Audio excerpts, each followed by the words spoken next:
Hello students, आज हम अपना चैप्टर पढ़ेंगे एटॉमिक स्ट्रक्चर। ये सेकंड चैप्टर है आपका, ठीक है।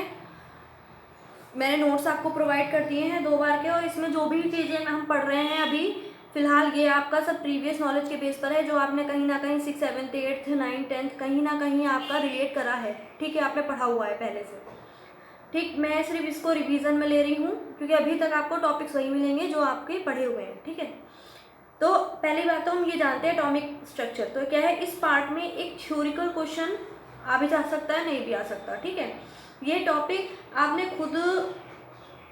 खुद देखा ही होगा, पढ़ा है, सीखा है, ये तो मैंने आपको अभी बताया, ठीक है। लेकिन जो कुछ बारीक बारीक से डाउट रहते हैं ना बच्चों को, तो वो मैं क्लियर कर देती हूँ। एटॉमिक स्ट्रक्चर्स जो है क्या होते हैं, सबसे पहले ये ना बहुत पुरानी एक प्रकार से पुरानी परंपरा से चली आ रही है, या फिर हमने पुरानी चीज़ों में पढ़ रखा है। जैसे आप सबको पहले ही पता है कि महर्षि कर्णट आए थे, उन्होंने बोला था कि हमारा जो शरीर है ना वो 5 तत्वों से मिलकर बना है ना। ये तो आप लोगों को पता ही है कि हमारी जो बॉडी है वो 5 तत्वों से मिलकर बनी हुई है। तो उन्होंने क्या किया, लेकिन ये जो 5 तत्व हैं ये उन्होंने अपने टाइम पर बताया, जब हमारे महर्षि और ये सब हुआ करते थे।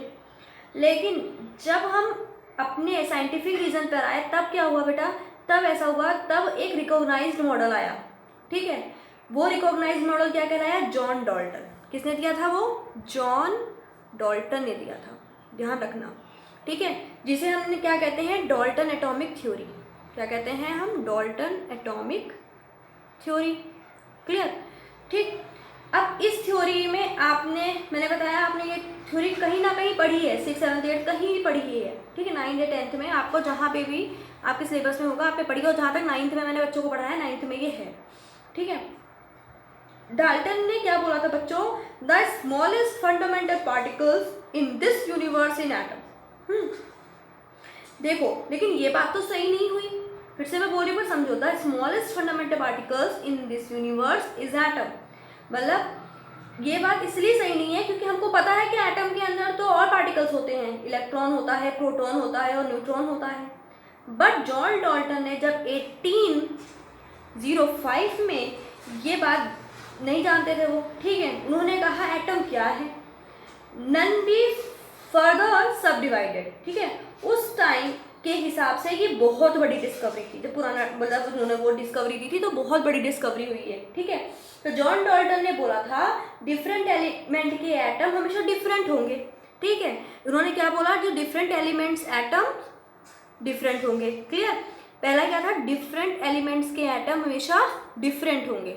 आ रही है बात समझ में, मतलब अगर एलिमेंट्स डिफरेंट है तो क्या होगा, तो उसके क्या होंगे, एटम्स, ठीक है, एटम्स के, ठीक है, एटम ऑफ डिफरेंट एलिमेंट्स, तो उसकी जो है, जो उनकी क्या होंगी, वो भी डिफरेंट ही होंगे, यानी उनकी प्रॉपर्टीज़ भी जो डिफरेंट होंगी, ठीक है, और उनके जो है मास भी डिफरेंट होंगे, है ना।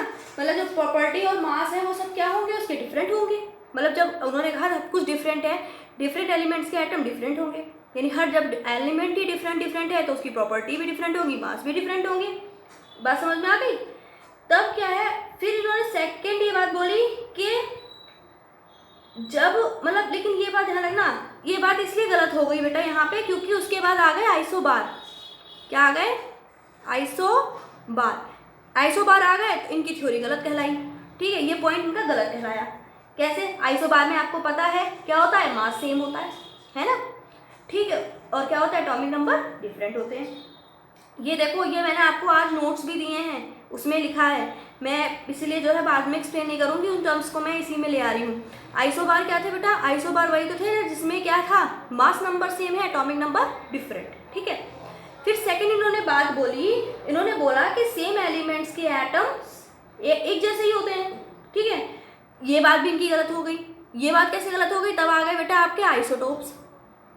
आइसोटोप्स में क्या था, एटॉमिक नंबर सेम है, एटॉमिक मास डिफरेंट है,